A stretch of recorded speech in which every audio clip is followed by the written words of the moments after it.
Retro Ghetto. Alright, let's do this. Hi everybody, welcome back to the Retro Ghetto. So it's been a long time since I just did a pickups video. Since the emergence of the vlogs, what, 2.5 years ago now, every Sunday morning, I don't really get the opportunity to just sit down and look at some of the brand new stuff that I've picked up because it all sort of gets amalgamated. I pretty much show pickups and things I've added to my collection on every single episode. But I've been buying some very interesting things over the past few weeks. A few bits that I've got quite a lot to say about. This in particular is something very special, but we'll get to that in due course. So yeah, I just figured it was a good time to have a chilled one and take a look at some of the stuff that I've been buying. And this first one is something I'm so happy to have because for me this signifies the last Nintendo Switch game that I want, if that makes sense. Obviously I want a lot of Switch games and I'm going to buy a lot of Switch games. Hopefully they're going to come down a bit in price with the emergence of the Switch 2. But there was 3 games that I always wanted physically that were ridiculously priced and I ended up buying them digitally. I know, I don't do digital games, but I wanted these games so badly that I had them digitally. And this is the last of the 3 to get a re-release, much cheaper than the earlier sort of limited run release or whatever they got. So one of those games was Celeste, the other was Blazing Chrome, and then the final one to complete the trilogy of games that I had to add to my collection, The Messenger. So I recently picked this up from Amazon, and yeah, this is one that I do own digitally, but I've never quite got around to playing it. I often say that when I own a game digitally, not physically, it just doesn't quite give me the same impetus to get it played, but this is one that I've been wanting to play since 2018 when this action platformer adventure game was released. It's developed by Sabotage Studio. You play as a ninja, and that's pretty much all you need to know. If you watch the channel, you'll know that I love a ninja game. Anything sort of ninja related, I don't know, it's just a good start. It's a good place with which to start a video game. So yeah, you play as a ninja appointed by a great hero to deliver a scroll. Now, throughout this adventure, you'll be able to purchase upgrades and abilities, but here's where it gets very interesting. So the game starts very linear, very much like an action platformer, and you're able to switch visually and audio between 8-bit and 16-bit. But as you get to the second half of this game, it becomes not only platform action adventure, but it becomes a bit more of a Metroidvania. Particularly as you revisit previous levels to try and find key items with which you need to progress. So, to recap, we've got ninjas, retro-inspired graphics, platforming, Metroidvania, and it's set in the same universe as Sea of Stars, which was a game that I played through and absolutely loved last year. Yeah, I don't think there's too much more that I need to say about this one, but we do need to open it up. And like I say, this, I think it was only like £25 on Amazon, and compared to the best part of £200 that it was going for before. And yeah, I'd always be dubious that if I was going to give any advice when it comes to Switch collecting, don't go out and spend £200 on some of these limited run releases because so many of them are getting re-releases, and like I say, all 3 of those expensive games that I want for my collection have since been re-released. So yeah, right, what do we get in here? Not a lot, to be honest. Nice bit of artwork inside. Unfortunately there's no manual or anything, but yeah, this is one that I'm going to be playing very, very soon. I do say that a lot, but this is definitely going high on my list of games that I'm going to be playing shortly. So let me know in the comment section if you've picked up this one. Right, okay, let's keep it moving, shall we? Let's get on to the next game. And if you saw my recent trip to the fantastic Super Game Shack in Leicester, you'll know I came away with some fantastic pieces. And not only that Tekken combo pack, which, yeah, I'm still looking at that thing, still smiling at it. That's why it's right there where I sit. But I also picked up Lord of the Rings Lego on the PlayStation 3. So this is probably the rarest of all the big box PlayStation 3 Lego games, the ones which come with the Lego minifigure. And I did say at the time, it's probably going to lead to a subset collection because they just look so good. I've got that and a sealed Star Wars one, and the spines look so good. So I've been sort of like frenetically looking online and stuff to try and get some more, but I've been very picky, very fussy, certainly by my own standards, when it comes to condition. Because the Lego Lord of the Rings one's mint, because the Star Wars is sealed, because the spines look so good, I'm really trying to get them in great condition. So then when I found this one on eBay for a great price, great condition, and the seller confirmed that they would send it, I'd just like to clarify, that they would send it well packaged as to avoid any damage, I was very happy. Until this arrived. Now, this was sent in a bubble envelope. This one, to be specific. A little bit of bubble wrap wrapped around it, and clearly not well enough packaged. But condition aside, this is the Lego Movie one. Crazy to think that the Lego Movie came out now, way back in 2014. I can't believe that was 11 years ago. Developed by TT Fusion, and of course it's based on the movie of the same name that came out in the same year. I thought I was getting an absolute bargain, like I say, until I saw it, but the seller was pretty good, to be fair. He gave me quite a sizable partial refund on this, to the point where I'm happy enough, and I think we can get this fixed up. So we're going to try and do that in a second, but I just want to show you guys what I get with it. Obviously, we get a nice copy of the game, which itself is in very nice condition. And the minifigure that you get with this one is Western Emmett. So it's like the country and western, sort of like cowboy version of the lead character from the movie. But what I'm going to try and do now is get this fixed up and see if it's going to be shelf worthy. Alright then, so before we attempt to fix this up, let's just take a quick look at the damage itself. So it's pretty much all on this side. Obviously there's not much I can do about that tear, which has come from the excess creasing. Clearly it's been squashed on one side. If you look at the front, it's not too bad. The worst of it is probably here. But yeah, we're going to try and at least get it back to its original shape, and then we can see from there.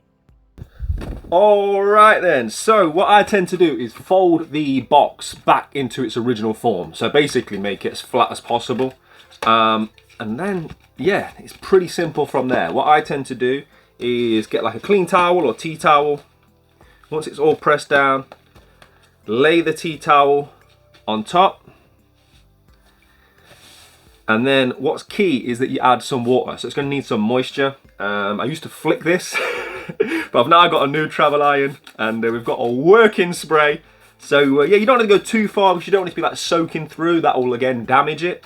So yeah, you just want a bit of water on there, and then again just make sure it's nice and flat. You don't want to be folding, ironing in additional creases, and then just yeah, slowly iron. Then what you want to do is make sure you don't pay too much attention to one specific area. You don't want to damage that area. And you want to keep checking throughout as well. So I'm going to have another look in a second, just to make sure that I'm not doing any damage, and obviously then not making that any worse. So if we take a look, what we can see is that there's a bit of sticker residue here anyway. So we'll try and get that off after. But now we can see it's kind of becoming flat again. This bit's absolutely fine. So now what I'm going to do is pay attention to specifically where the damage is. So now I'm going to really just concentrate on this spine art piece here. And then I'll show you guys when we're done. And voila. So now you can see it's very flat.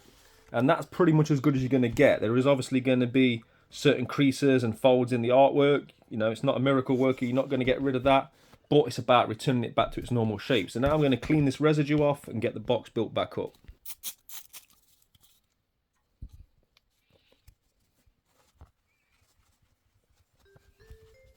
And here we are, all cleaned up, all reassembled, and very happy with that. You can see it's got its full structural rigidity back.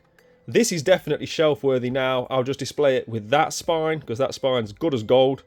You're never going to get perfection. With the level of damage, you're always going to have the creasing, but like I say, it's got its structural rigidity. And with the partial refund, this game cost me about £10. If I saw this out and about for £10 in this condition, I'd 100% pick it up. So you can't really ask for too much more than that. No matter how many times I do these little tutorials on the channel, people always ask me how I fix up my cardboard. So yeah, for those of you that haven't seen it, there you go. I think I got it, but just in case, tell me the whole thing again. I wasn't listening. Okay, so at this point you guys will know better than me in terms of like how I was able to fix up that piece of cardboard, but from one damaged piece of PlayStation cardboard to a very nice piece of PlayStation cardboard, and that is this copy of Assassin's Creed Odyssey. And before I get any further with this one and why I've picked it up, I just want to announce I've done it. I did it last night. I hit the platinum trophy. I wanted to do it before I started recording this video, so it was a very late night. So yeah, if my eyeballs are looking quite red Unfortunately, it was nothing fun that made them that way. It was very much playing this game until the early hours of the morning. And yeah, this was my 4th video game completion of the year. And normally I'd like to have more than that by now, but it's been very much quality over quantity this year. I've really enjoyed the 4 games that I've completed. And it's my 3rd ever Platinum Trophy, and very much a game that will live long, long in the memory, right? I've loved this journey. I've loved the game. I think it took me 95 hours. And you'll be seeing on screen now where I got to in terms of character development. Yeah, it wasn't just the fact that I went on like a 95-hour journey with this one. It wasn't just the fact I did a 24-hour playthrough, but the fact that so many people were sort of playing this at the same time as me. We actually set up a thread on the Ghetto Gang Discord because so many people were going on the journey at the same time, and it was just great sharing experiences, and that's what gaming's all about, right? But in terms of why I picked this one up, I already have the Medusa edition, so it's a huge box which comes with a fantastic statue, which I love having. It's one of my favourite like collector's editions and statues I have, but the box itself is too big to display. So I just wanted this very nice piece of cardboard just to go on the shelf and just represent, yeah, just a physical sort of like representation of my time spent with this game. So this is the Omega edition. The Omega edition basically comes with what's called a Chronos pack. So you've got like a weapon and a mount skin, additional armor. In terms of what comes with it physically, you get a world map and a 32-page art book, of which this game is absolutely stunning. So I'm sure it's going to be a fantastic flicking through some of that artwork. And also, I have the Origins equivalent of this, so it's always nice, you know, another subset probably.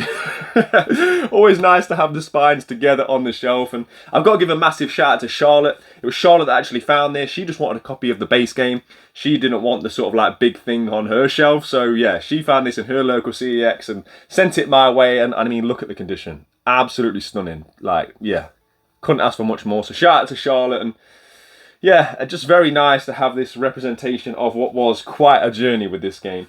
And as much as I enjoyed it, and as much as it's got me wanting to dive into Assassin's Creed Origins, because people keep telling me how good that one is, I think I'm going to give it a good year now before I do another 100+ hour game. But we'll discuss it in a bit more detail on Sunday's vlog when I'll be announcing the sort of next game that I'm going to go down the completion route of as well. But yeah, absolutely delighted with that. And from one piece of PlayStation 4 cardboard to another, and this one's special. This is, oh man, this is absolutely beautiful. I knew I was going to have to buy this. It's not cheap. I took to eBay, tried to find a bargain which didn't really exist, but I knew I was going to have to buy this ever since I went to my friend Kyle's house and we filmed his room tour.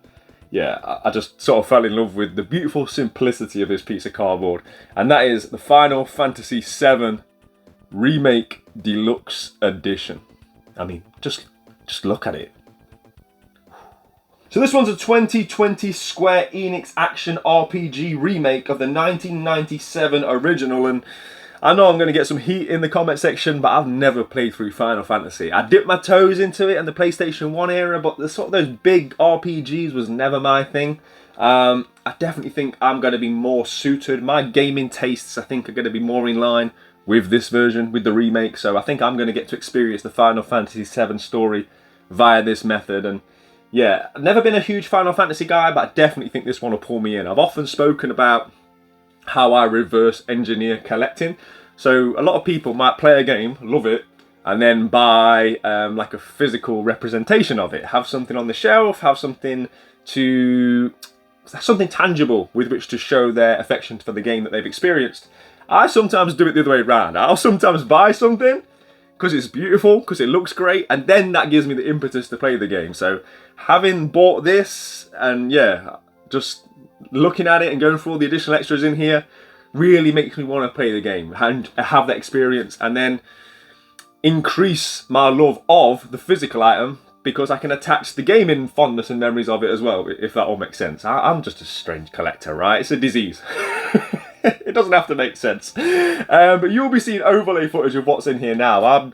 I'm very tentative to open this. I'm going to do it off camera. This thing is like, you breathe on it and it marks it. It's like, it reminds me of sort of like the centerpiece of the PlayStation 5, right? You know, if you touch it, fingerprints and all that kind of stuff. But you guys will be seeing on screen now that the Deluxe Edition itself comes with a Sephiroth steelbook, very nice steelbook, a 64-page hardback art book, mini soundtrack CD, and there's also like some bonus DLC material and stuff in here as well.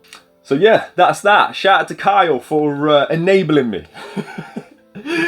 Helping me spend money that I really don't need any help doing. Right, okay, let's take it back to Nintendo Switch. And a very interesting title here. Not one that I don't really think I've ever heard anybody speak about too much, but yeah, one that really intrigues me. And that is Kimono Heroes. So I've got to give a huge shout out to Tesura Games for this one. They're a Spanish-based video game publisher and developer, and they have some real interesting and quite niche games on their site. I'll leave a link in the description below if anyone wants to go and take a look. But one of which that really caught my eye was, of course, Kimono Heroes. Now this one's a 2020 Mad Gear Games developed title, and the game's described as a love letter to 90s action games that blends run and gun action with fast-paced ninja combat and 16-bit vibes. So yeah, there's definitely a theme here, right? Anything modern retro, anything ninja, I'm all over it. And once you throw in some anthropomorphic characters that reminds you of those platformers from the early 90s, I'm even more into it. Just looking at the back of the box here, it says, when the moon god turns the inhabitants of the forest to stone, 4 animal ninja masters must fight to break this magical spell. At the time of recording, there's 22 user reviews on this on Steam, all of which are positive, and I'm hoping to find out for myself very soon just how good this one is. But let me know if you've played this, because like I say, I've not really heard anyone talking about this game. So I'd be intrigued to know if anybody's experienced it. But let's get into it. Let's take a look. Let's see if there's much inside here.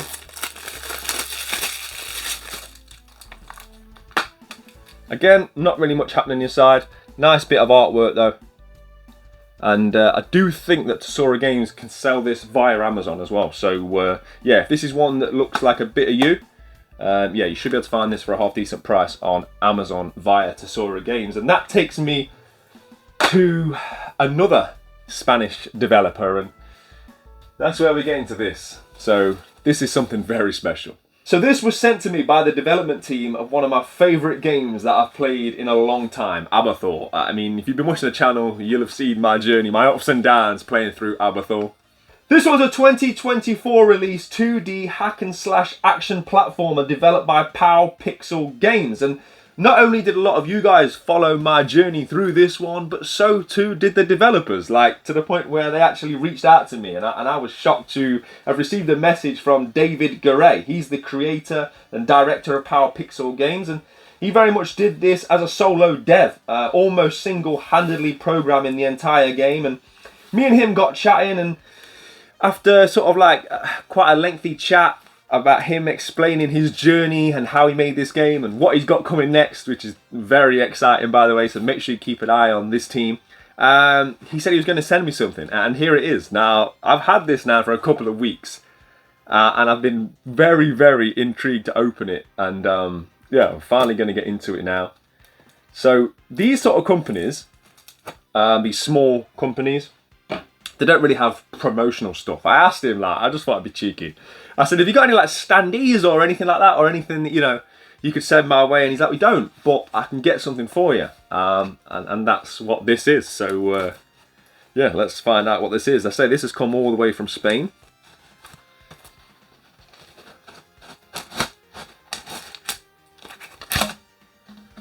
Okay. I'm so intrigued. It actually it smells really nice. I can't really explain the smell. So this has come from Madrid.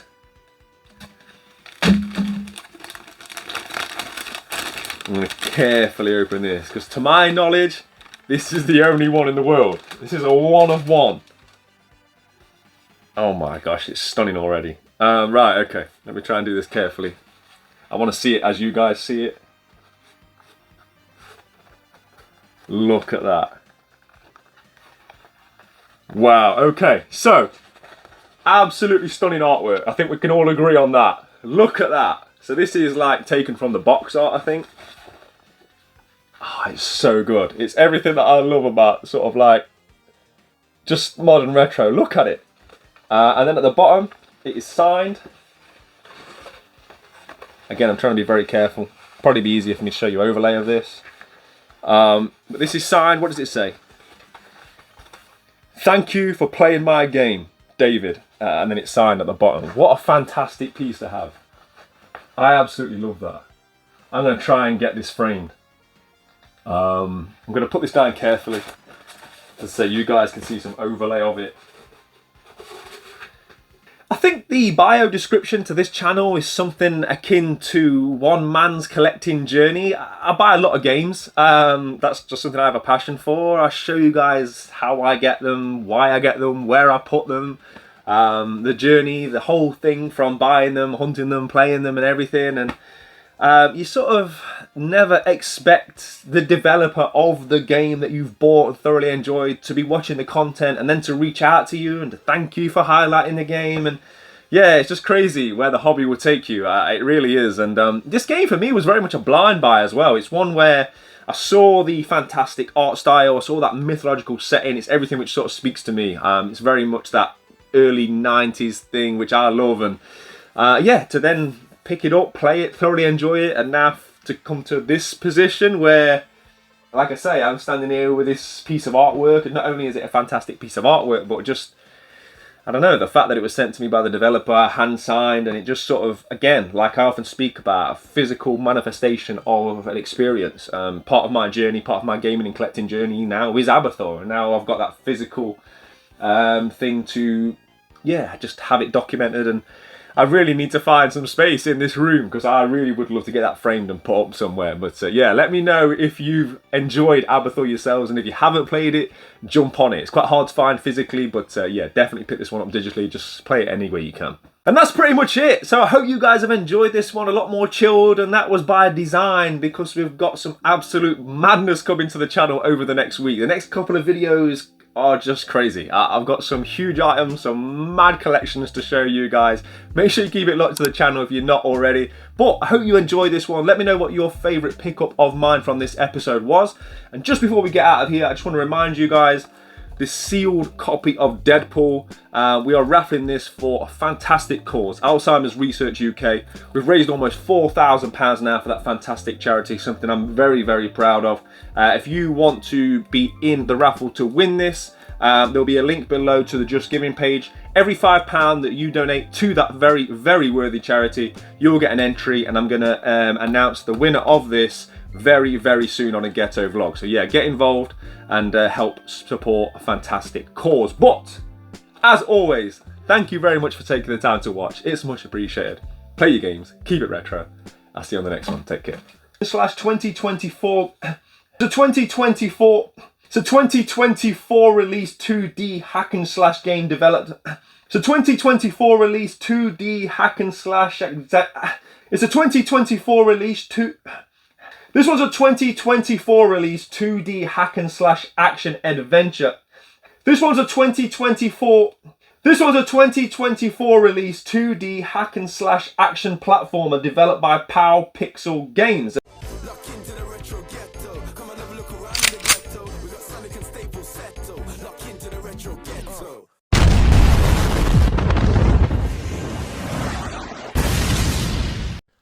Alright, it's that time again, post-credit gameplay. So, if you look at the games that we picked up in this episode, I'm obviously not going to start Final Fantasy Remake right now. Assassin's Creed Odyssey, well, we're about 95 hours into that one and done. So it leaves these. Now, I'm not going to lie, my immediate thought was The Messenger, because this is probably of all the games here, the one that I really want to get my teeth into. But I kind of know what The Messenger's all about at this point. I've seen a lot of gameplay. This is probably the one that intrigues me the most. Kimono Heroes is probably the one that I know the least about. So let's take a look. Okay, Kimono Heroes time. Full disclosure, I've already done the first mini level because it was just like a training thing. Nothing exciting for you guys to watch. It was more just getting used to some of the buttons.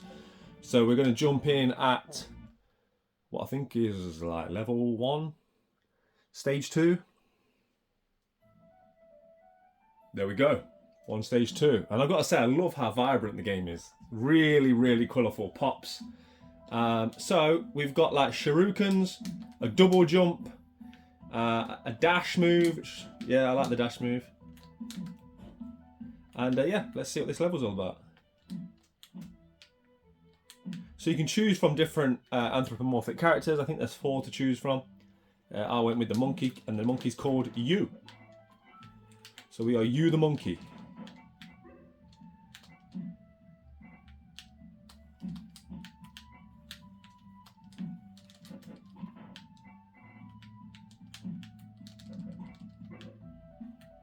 Really enjoying the music as well. And so far, there's not really been too much of a way of a storyline. It hasn't been sort of like interrupting you with cutscenes or story or anything like that. There might be something at the start which I skipped past. But yeah, this is quite an interesting level for one quite early on. It seems as if we're going downhill. I don't know what these things are.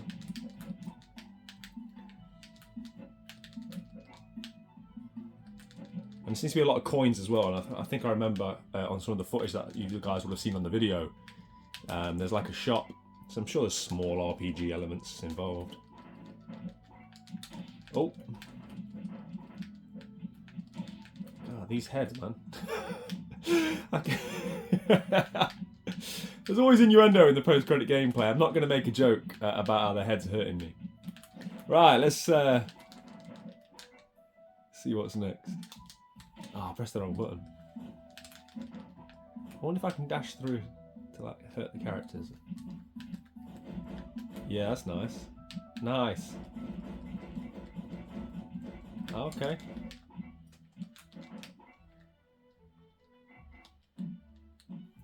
So I had a quick look. I think this game's about £35 on Amazon. And it seems to be quite uncommon. This, I wouldn't be surprised if it's one of them ones that does become quite an uncommon one a few years from now. So far, it's everything that I want in a modern retro platformer. It's got nice music, vibrant colours, it controls well. Obviously, we're very early on in the game, but from the footage that I've seen and what you guys will have seen on the video itself, there seems to be a lot of variation in gameplay. It's like even what looks like shmup levels, I think. So it'd be nice to get that far to see those. But yeah, I'm very impressed. This is like my bread and butter of gaming. I love these kind of games. I own a lot of these kind of games now, and I don't want them to be like the only games that I play. But I could easily play through any of the modern retro platformers. As long as they're not too difficult and I have the capability to do it. If I had the time, I could quite happily sit here and play through one of these games start to finish, no problem at all. It's just like, I don't know, like an innocence about it, or just maybe because it's just nostalgic for me. I also love these kind of games as well that are deep in lore and mythology. Like a lot of these characters, like even these floating heads, I don't have enough knowledge to tell you what they are, but I've seen them before. I know it's part of that ancient Japanese lore. And I always enjoy that from games. Like going way back to like Pocky and Rocky. Although they did try and dumb down the American and European releases. We didn't get as much lore or information on that as the Famicom version, unfortunately. I don't know what Japanese perception of the West was in the early 90s, but they obviously didn't think we could handle too in-depth mythology, probably a better word. It's a lot of heads. A lot of head. I'm not going to make any Bonnie Blue jokes this week. We're not going there. You guys can fill in your own blanks. 1,000 times if you want. Right, anyway. Let's, how far is this level going? The only thing I would say at the moment I don't like, which is obviously a design choice, you can't see me to go backwards. Yeah, so you see like now, I can't backtrack. I don't like that on games. I always wish I could go backwards because, you know, if you miss something or you want to explore a different avenue, I always like the fact that you can. So yeah, unfortunately, once you move the screen on, it stays moved on. I think we've got like a special move. Here we go, yeah. Not the best visually, was it? Just a green circle. What's the mirror do? 500 coins, we'll take that. So is this where we get to spend the coins? Oh, nice. Yeah, I'm glad we get to have a look at this. Right, so what do we get? It'd be nice if it tells you what it was, wouldn't it? Instead of just getting like an image, it'd be nice if we had text dialogue. So these are obviously health with the hearts, Sharukans. This looks interesting. I don't think I've got enough coins for that, have I? Or have I? Right, I've bought whatever that is. And I've bought whatever that is. I'm guessing that's like that special move that we've just used. Right, let's get out of here. Let's see what I've bought. So there is like a weapon select. So let's take a look at another level. So can I scroll through my weapons now? No, I've still just got Sharukans. But it wasn't red before, was it? So I'm guessing like I've upgraded to a different level of attack. It said sword, but I'm not seeing a sword, are you? Oh, there is one on his feet. Right, yeah.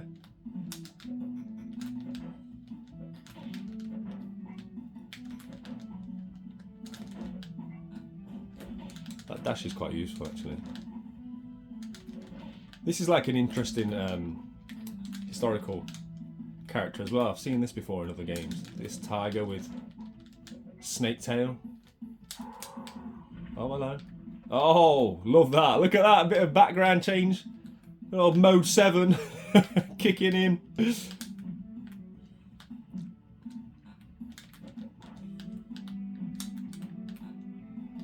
Love a double jump as well. It always annoys me in games that don't have a double jump. Often you have to unlock it, right? I remember in Ori there's like a triple jump and it was so satisfying. Oh, that was good timing. That was good timing. Really beautiful game though. I'm really enjoying this.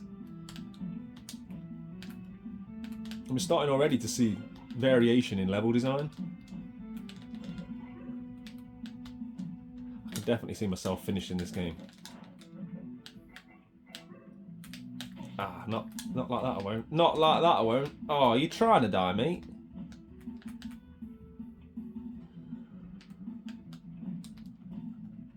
Oh, that was tight.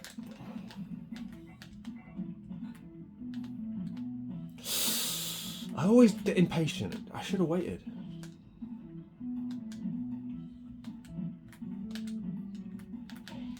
Oh, I didn't see that. I didn't see that. Ah! Ah, I deserve to die here. I didn't... How am I going to miss it twice? I could see it was on fire. Oh, I'm not doing well here, am I? Let's get past this section. Let's just get past this section. Right. Oh, so you can actually attack the fire. That's interesting.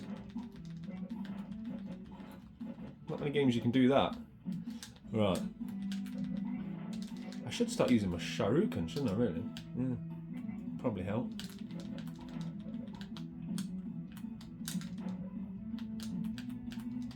But yeah, it never dawned on me that you could attack the fire.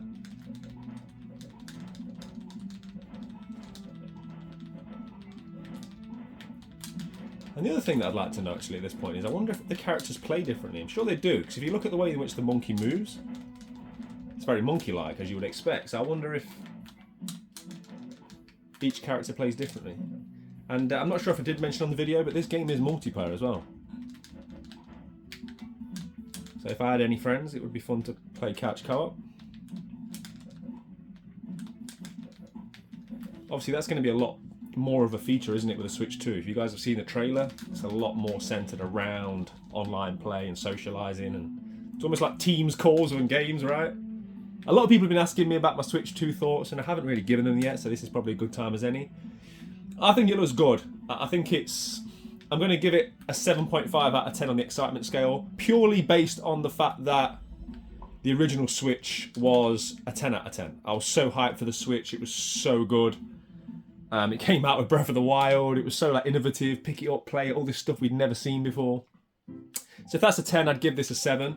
I'm not going to pre-order it, I'm not going to day one the Switch 2. I can wait. The only game that I'm really sort of like thinking, oh, I'd like to play is probably Donkey Kong, and that's not even a day one game. Mario Kart looks okay, but it's just another Mario Kart game. I would have liked to have seen a double dash or a variation of it. And I don't want to be negative. I'm sure it would be great. I think because the Switch is so good, there was only so many increases and so many improvements they can do.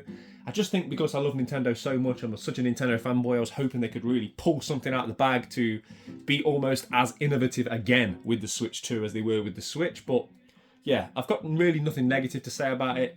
I just think we need to give it a bit of time and get some more games out for it and really see what it's capable of. The pricing is probably where I have something negative to say, right? Let's be honest. But yeah, we'll get to that in due course, I'm sure. Right, anyway, do I need to buy anything? Buy some more of them. See if I can level up my weapon again. Can't do that. I'm already at the max setting. Okay, so should we take a look at one more level, guys? Let's do one more. Oh, we're at a boss fight anyway, so perfect. This guy looks like Demon's Crest.